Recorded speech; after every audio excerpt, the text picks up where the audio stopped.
Mon rêve de devenir compétitrice bikini a pris fin.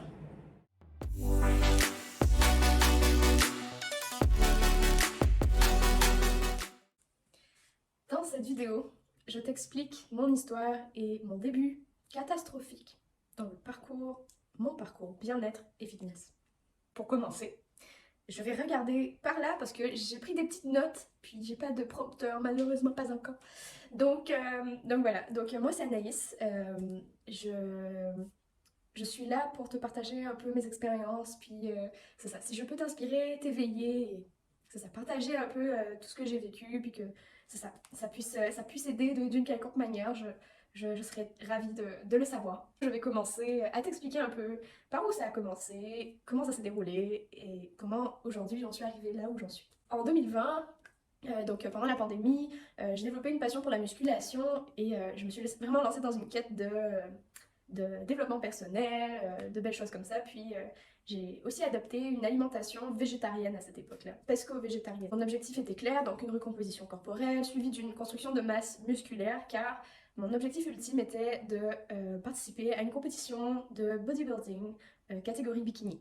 J'étais très inspirée par d'autres femmes, je n'en voyais que des paillettes, je n'avais que des paillettes dans les yeux, donc on dirait que ça m'a beaucoup motivée, puis je me suis dit, ben, je peux me prouver à moi-même que je suis capable de faire ce grand pas. Finalement, c'est ça, donc dans les premiers mois où j'ai commencé la musculation, j'ai été accompagnée par une coach au top qui était en ligne. Elle était vraiment exceptionnelle, puis je la suis toujours, je la soutiens toujours. Et grâce à elle, j'ai acquis beaucoup d'outils qui m'ont été nécessaires pour me rapprocher un peu de mes aspirations à ce moment-là. Et ma transformation physique a été du tout au tout. C'est sûr que j'ai plus de photos de mon avant, mais en 3 et 4 mois, j'avais atteint, je pense, mon objectif. En fait, j'aurais pas pu penser que j'allais pouvoir ressembler un jour à ça, physiquement, ok? Beaucoup évolué, même mentalement, ma discipline était... J'avais un mental d'acier, vraiment, c'était comme une évolution drastique de Anaïs. Donc j'ai décidé de franchir une nouvelle étape en m'inscrivant au gym, vraiment, parce que à cette époque-là, avec ma coach en ligne, je m'entraînais à la maison, donc j'avais peu de matériel, j'avais pas vraiment accès aux machines, etc. Puis je prenais tout doucement confiance en moi à la maison. Puis là, bah, j'ai voulu sauter le pas, car les gyms avaient réouvert à ce moment-là. Et je me suis dit, bon, bah, c'est pas parti pour refermer tout de suite, j'étais dans le déni complet. Je me suis inscrite avec une coach privée, donc au gym.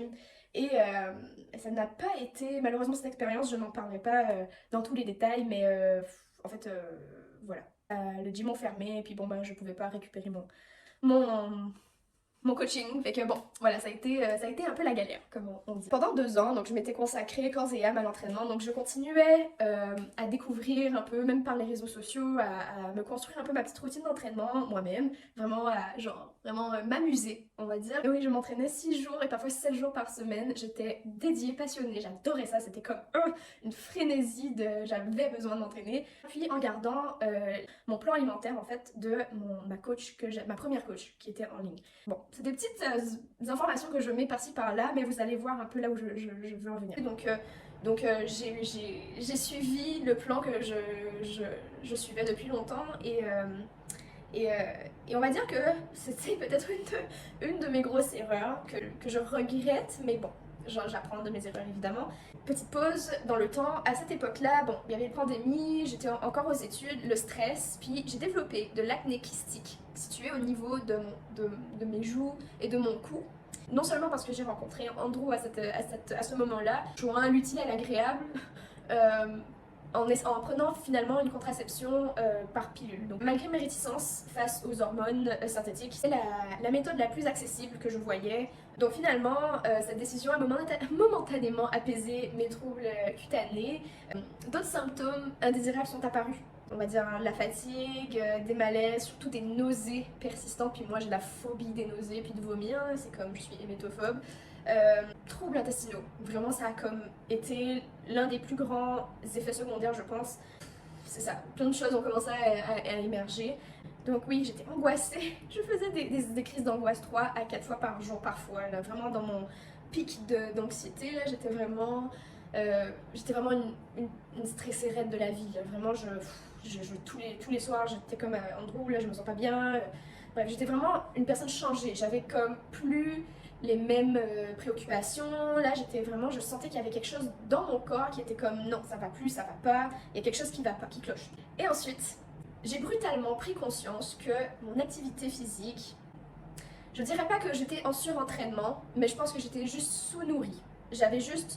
J'étais en sous-récupération. Je pense que oui, j'aurais pu continuer à m'entraîner 6 fois par semaine, mais sincèrement, aujourd'hui, je me rends compte que c'était pas du tout en fait quelque chose qui va être tenable sur le long terme. Donc, je dépensais énormément d'énergie, je ne laissais pas mon corps le temps nécessaire de récupérer.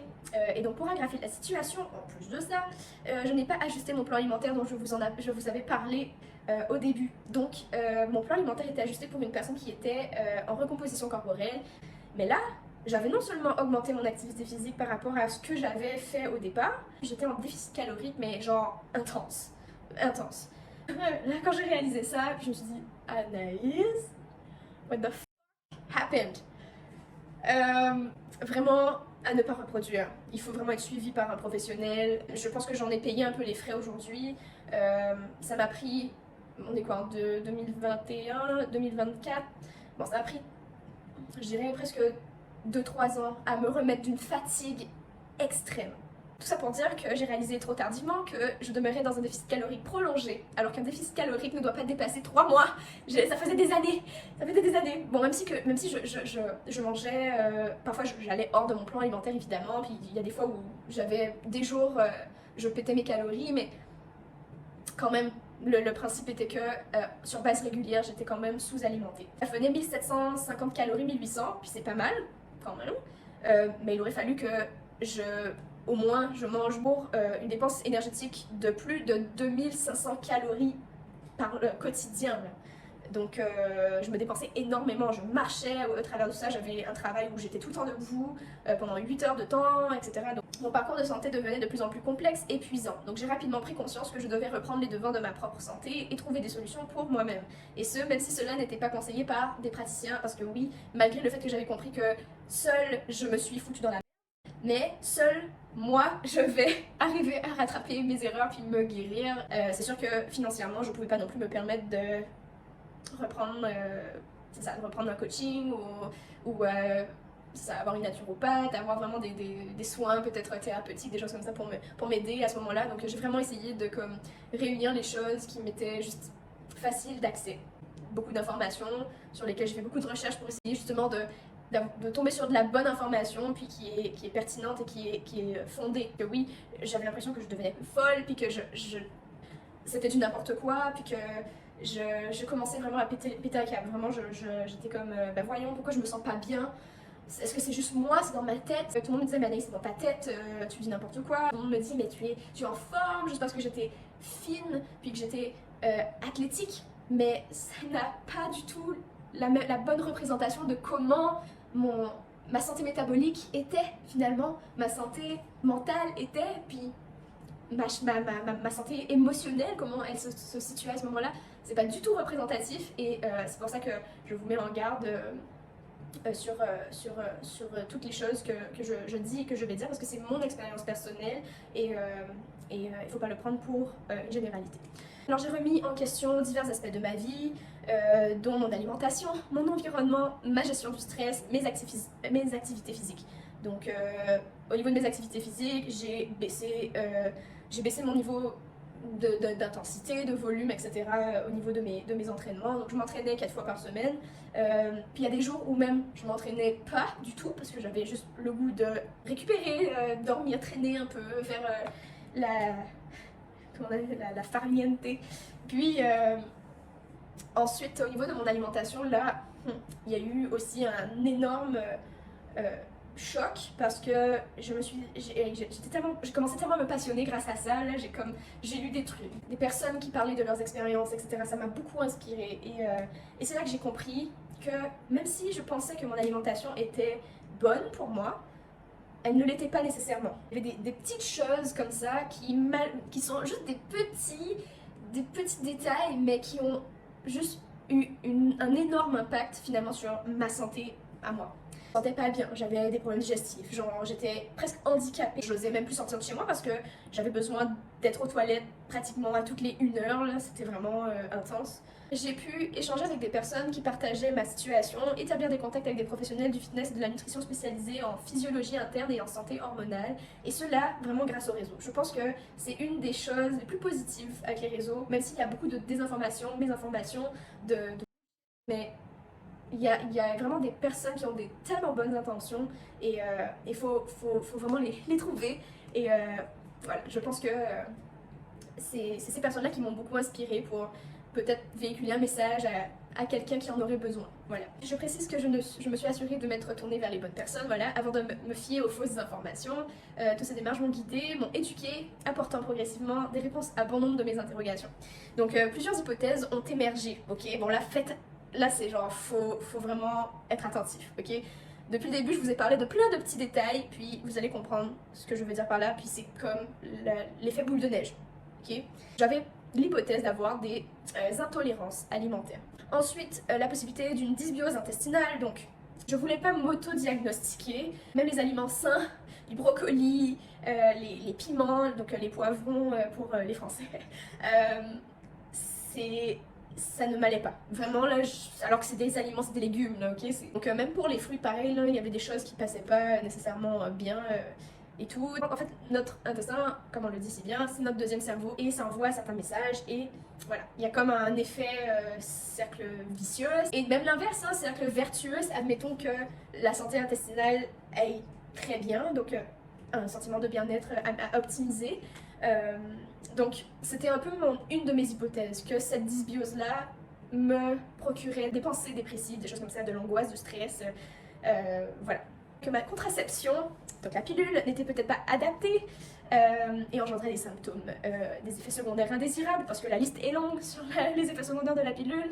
L'hypothèse est pointée du doigt le stress et mes habitudes de vie comme des facteurs contribuant à ma situation. Donc oui, le stress, je suis une personne de nature très stressée, très angoissée, donc voilà, le stress pouvait impacter ma santé digestive et vice versa, un peu comme je mentionnais tantôt. Donc malheureusement, le médecin que j'ai consulté n'a pas pris au sérieux mes préoccupations. Diagnostic. Et la voix.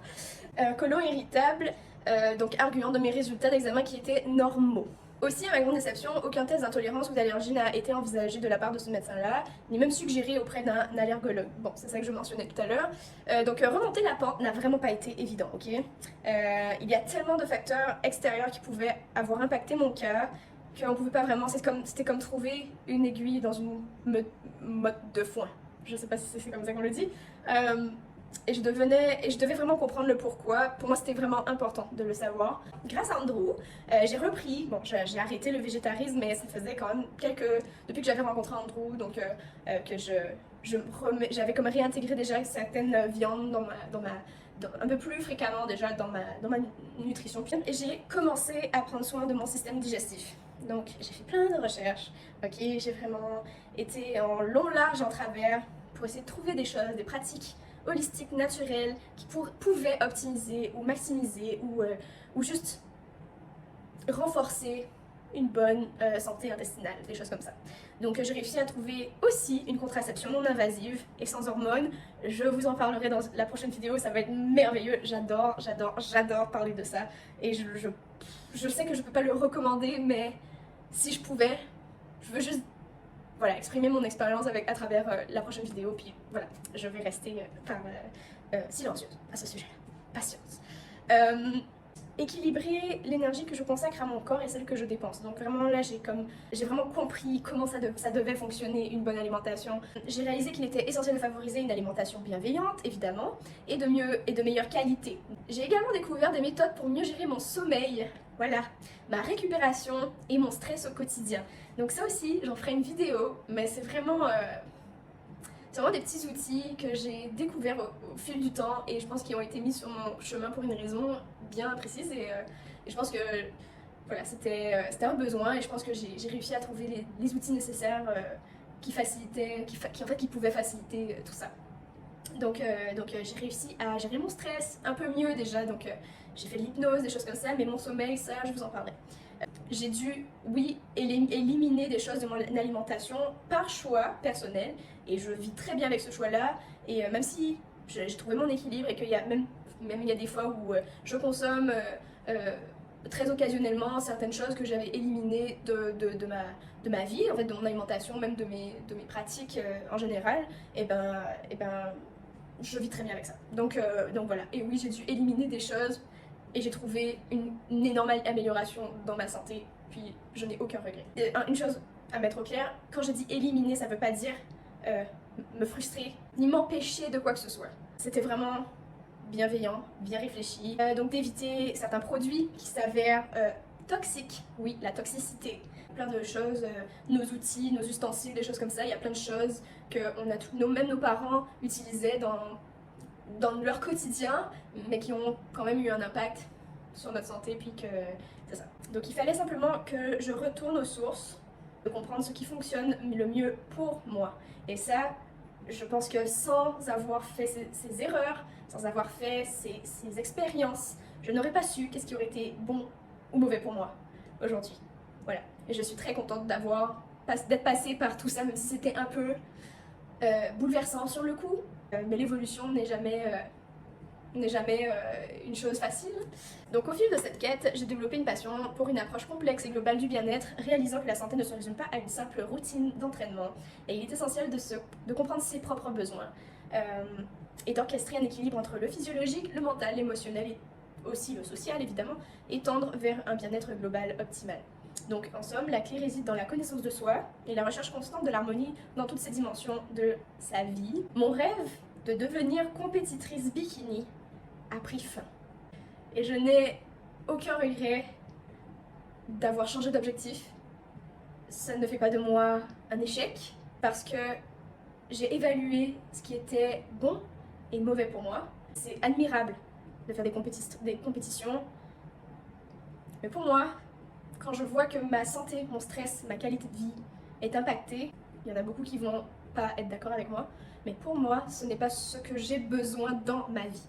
Ce n'est pas une priorité dans ma vie. Je vais le lire. En réalité, je n'ai jamais été animée par un esprit de compétition. C'est pas moi ça.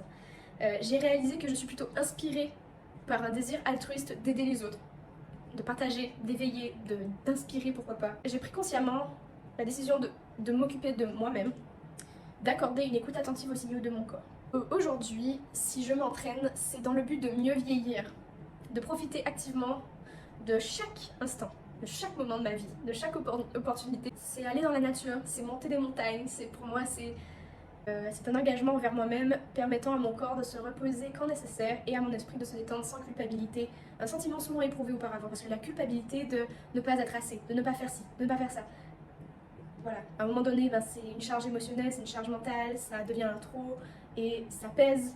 Et mine de rien, ça a un impact sur plein de choses. Donc mon objectif principal est d'atteindre un équilibre propre à moi-même, parce que c'est très subjectif, hein, le bien-être, adaptant mes pratiques en fonction des différentes phases de ma vie. Aujourd'hui, je suis à une différente place et demain, quand je dis demain, ça peut être dans quelques années, je fonderai une famille, des choses comme ça, puis mes objectifs de vie vont évoluer, vont être modulés par les événements.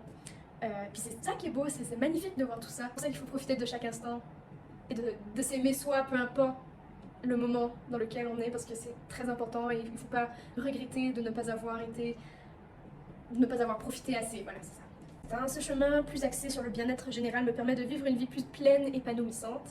Cette expérience m'a permis de découvrir, ces expériences m'ont permis de découvrir que ma mission de vie s'articulait autour du fait d'aider les autres à atteindre un état de bien-être qui leur est propre, voilà, qu'ils définissent eux-mêmes.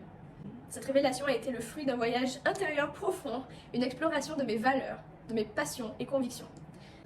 Aujourd'hui, je m'engage à partager mes expériences, comme je l'ai dit, mes connaissances et mes apprentissages avec celles et ceux qui cherchent à améliorer leur qualité de vie.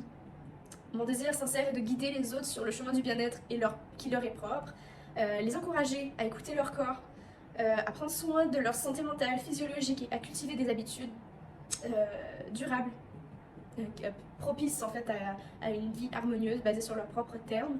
Et voilà, c'est en partageant mes connaissances que je souhaite inspirer une communauté, pourquoi pas, j'aimerais ça, à prendre des décisions conscientes pour leur bien-être tous les jours. Voilà. Hey, c'était long comme vidéo! Pfiou! Waouh! C'est sûr que je lis beaucoup, je vais m'améliorer dans le futur, je suis navrée. Connaissant, je suis tellement maladroite que je suis capable de dire quelque chose qui sonne très mal. Donc voilà, bon allez, des gros bisous, merci de m'avoir écouté jusqu'à la fin, merci beaucoup.